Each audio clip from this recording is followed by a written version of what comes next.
What is up, guys? I know. Look, I just opened up an Etsy shop. It's called TheFinancer. I'll probably insert a little thingy here. The link will be below.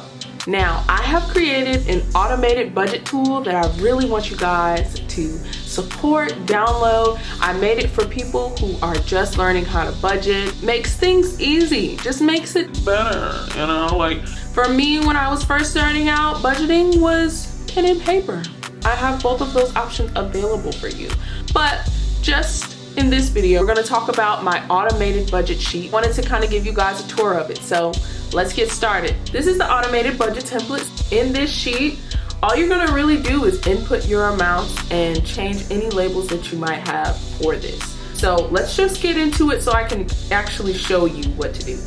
So when you get in here, you're gonna wanna click the January budget tab. This is for the month of January. So here you'll see bills. Now, the titles of these columns are frozen, so you won't be able to edit them specifically for this budget template, but you can go in and edit the names of each of the categories since everyone's budget is different. If you want to change it or add, you can add down here in the insert more bill name. And let's just say you want to add in your pet. Like I have a cat named Garfield and I want to add him to my budget here. Let's just say I make $10,000 a month. My electricity is like $150. My insurance is $45. Water, $175. Internet, if it's just internet, like $65. Phone bill, $150. As you're seeing it populating at the bottom, it's adding up each expense that you have so you'll know in total how much your expenses are. Rent is $950, transportation is $175, groceries you spend $150, and your cat each month you spend about $75. So boom, down here in total, that $1935 number is locked in because it's a formula, but it adds up all of your expenses. This total will need to be subtracted from your income, right? So that top column, it automatically subtracts this amount and puts it into your new column. So now this is how much money you're working with for your personal expenses. So in this next category, you're pretty much gonna do the same thing. For hair care, you spend $75. For restaurants, you may spend $100. Date night, $80. Shopping, maybe you do about $100. Hygiene, maybe $25. And boom, again, it populates your expenses right at the bottom. It subtracts it from this amount that you have at the top of your personal expenses, not the original amount, because now that you've spent from the expenses in the bills category, the personal expenses amount is actually what you're working with. Boom, we are over here to savings.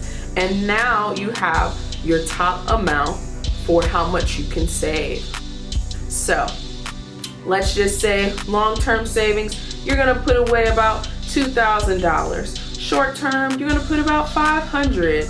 Your emergency fund, maybe $250. Your vacation, you're saving about $300 because you're going really soon. And then for some gifts, maybe you just put money aside for a sinking fund for your gifts. At the end, you have this last amount, which is the leftover column, which is how much money you have left over after all of your bills, personal expenses, and your savings. And this is a lot to have left over, so you may want to divvy it up into your savings more. Just depends on the type of lifestyle you're living, how your payments work, but that's just how this works. And each of these, so for February, March, April, May, I just wanted to show you guys. I thought it was a really basic tool that I think can help a lot of people, and I programmed it myself to, you know, populate and all of that. And check it out on my Etsy. I use it personally.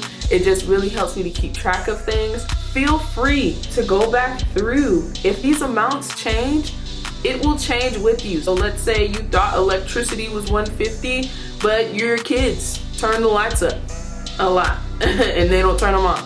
So they move to $175. You can adjust and the numbers adjust with you. It not only adjusts in the total expenses, but It changes your amounts here in the personal and savings. I do have a printable download. This is the design. Thanks so much for tuning in, and don't forget to comment, like, share, and subscribe to my YouTube channel, and let's get it.